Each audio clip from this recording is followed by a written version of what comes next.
Hello, my friends, and welcome to another of our midweek Bible studies and updates of what's going on here at Quitman First Baptist Church, Quitman, Mississippi. Thanks for joining with us. Let me encourage you to go to our website, fbcquitman.net, and you can learn some things about our church and our staff and our ministries. And of course, during this COVID period, ministries have somewhat backed off, but a lot of things are cranking back up and getting back to a little bit of normalcy as ministries begin. Let me just go down the list very quickly and let you know what has started back. Obviously, we're having in-person worship, 10 o'clock every Sunday morning. I don't anticipate that to change unless something drastic happens. 10 o'clock Sunday morning, in-person worship. We are wearing masks in our in-person worship. Also social distancing with every other pew marked off. But we have our praise team. We have music and instruments. We have preaching. We have the offering. As you come in or leave, you can leave your offering. But we want to have in-person worship. And we're doing that every Sunday morning at 10 o'clock. Also, many of our Bible study groups have come back to church, not as Sunday school, but they're finding the freedom of having Sunday school on other days of the week. Now, two of our groups are meeting on Sunday. We have a young co-ed group. Our young adult co-ed group meets on Sunday nights at 6 o'clock in our cafe. It's a newly renovated room over in our gym. They meet at 6 o'clock. Then another of our co-ed groups meets on Tuesday evening at 6:30, also in the cafe.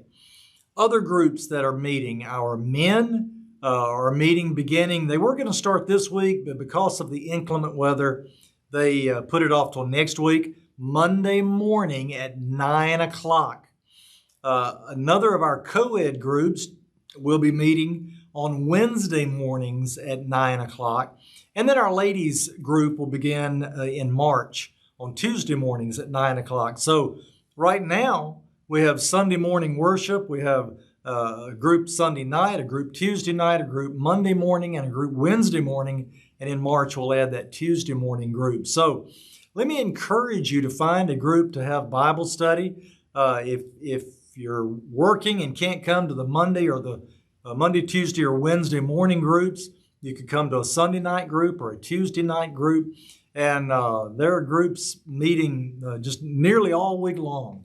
And so we encourage you to be a part of that. And maybe someday soon, Sunday morning Bible study will resume. But for now, we have these groups meeting, 5 different groups meeting during the week, and our worship in person on Sunday mornings at 10 o'clock. Our children and youth are meeting in person on Wednesday evenings, as well as many of our in music ministry have rehearsals on Wednesday evenings.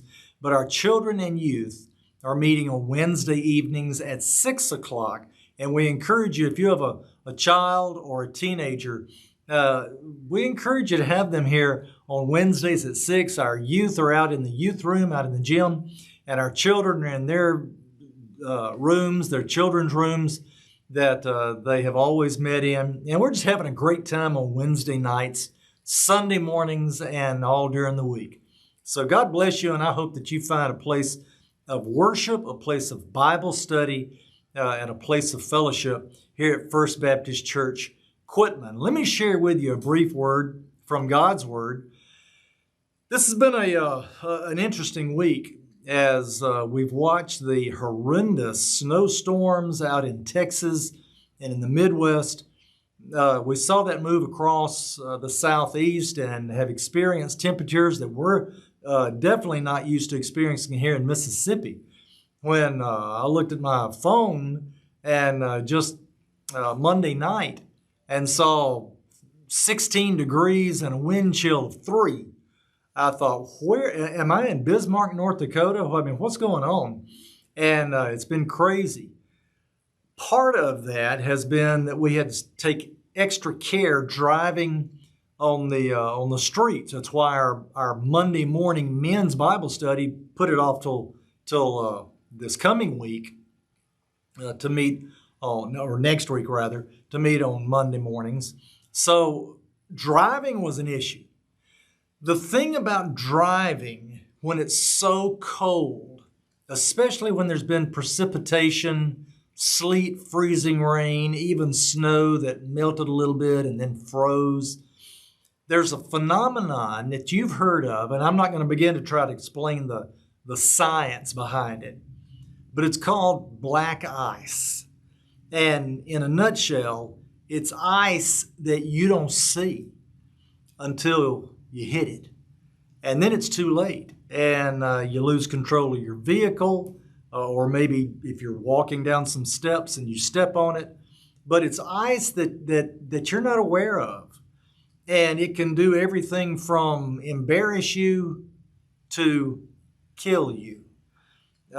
Black ice is a serious thing, and we're dealing with it even now, especially our friends in Central and North Mississippi, as they continue to have part of this amazing winter storm. Did you know there's a phenomenon similar to that in the Bible that we still deal with today? The black ice of sin. Now don't leave me here. Hang with me as we think about this. Most of us are aware of the story of King David. The Bible says, and you can read this in the history books of the Bible in 1 Samuel, that in a time of the year when most kings were out doing battle, he was staying back at home, not doing what he should have been doing. That's the first problem. We won't talk about that. But it says that he went out on the balcony of his home on the terrace, and he looked down and he saw a woman who apparently was very beautiful. He was physically attracted to her. He had her brought to him. I mean, he was the king. He had her brought to him. They spent the evening together. Her name was Bathsheba. David and Bathsheba spent the evening together and committed sin, which led to additional sin of him lying about it, trying to cover up, eventually having her husband killed. So he committed adultery, he committed murder, sexual immorality, lying, deceiving, manipulation. I mean, he qualified to be a politician, right? Well, all of this took place, and apparently David had stepped on some black ice of sin. Because what he did was, not only did he sin, but he tried to cover it up and make it where nobody else could see it. He wanted it to be something that he got away with.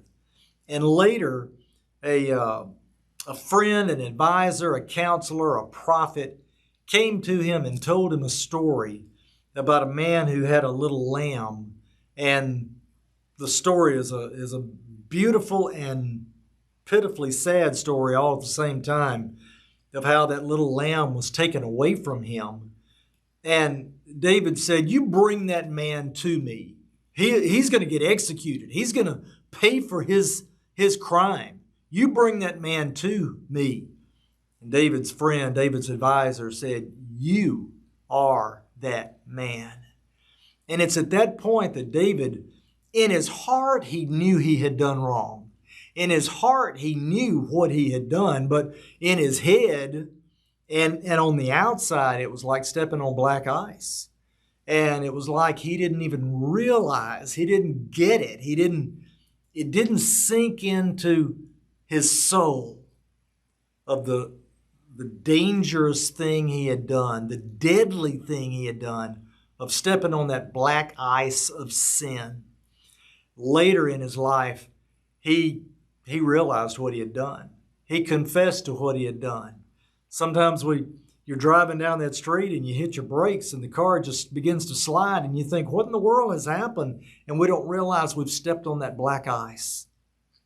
Maybe you, maybe me, maybe any of us are in that time of life where we don't fully understand what we've done, or we don't fully admit and take responsibility for what we've done.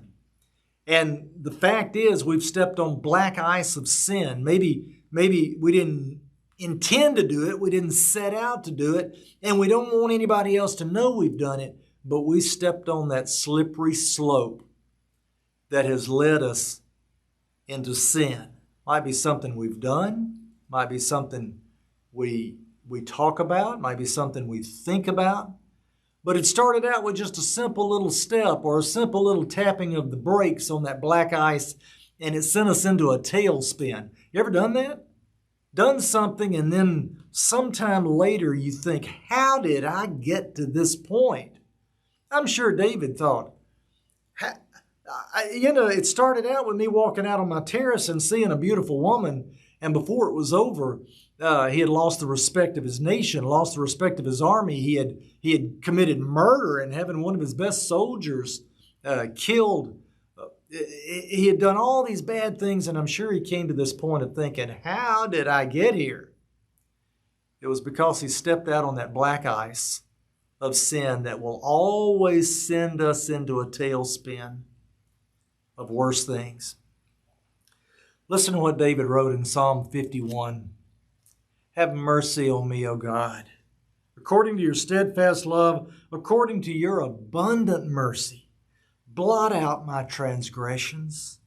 Wash me thoroughly from my iniquity and cleanse me from my sin.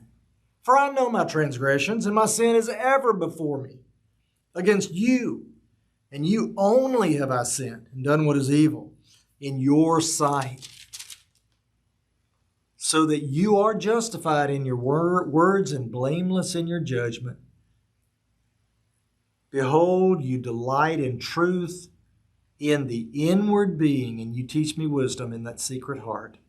He goes on to talk about, purge me with hyssop, and I shall be clean. Wash me, and I'll be whiter with snow. Another place he says, create in me a clean heart, O God, and renew a right spirit within me. Restore to me, listen to this one, restore to me the joy of your salvation, and uphold me with a willing spirit. Beautiful verse here in Psalm 51, verse 17 says, the sacrifices of God are a broken spirit, a broken and a contrite heart, O God, you will not despise. David went out and stepped on that slippery slope, that black ice of sin, and it carried him deeper and deeper and further, as it always does. You see, if we knew the tailspin we were about to go into, we'd never go there. If we knew that black ice was going to send our vehicle into the ditch or into another car, or heaven forbid, into a disastrous thing like we've seen out in Fort Worth, Texas this past week, if we knew that black ice was going to take us there, we would never go that way. And yet the Bible teaches, and David said, I've gone to a place where I've sinned against God. And that's where the black ice of sin always takes us, is to sinning against God. But David gave us some good news. He gave us a good word when he said, God is rich in mercy, and his steadfast love never ceases. So create in me a clean heart, O God, and renew a right spirit within me. For it's that broken heart, that broken spirit that God responds to. Let me ask you, is it possible that at some point you've stepped on some black ice of sin and it's taken you a direction you don't want to go? Maybe like David, you need to say, God, let this be the moment that I get off of that ice. Create in me a clean heart, O God, and renew in me a right spirit. God will do that. He'll honor that prayer when it comes from your heart. May God bless you today. May we never step on that black ice of sin. Hope to see you soon. God bless you. Have a great week.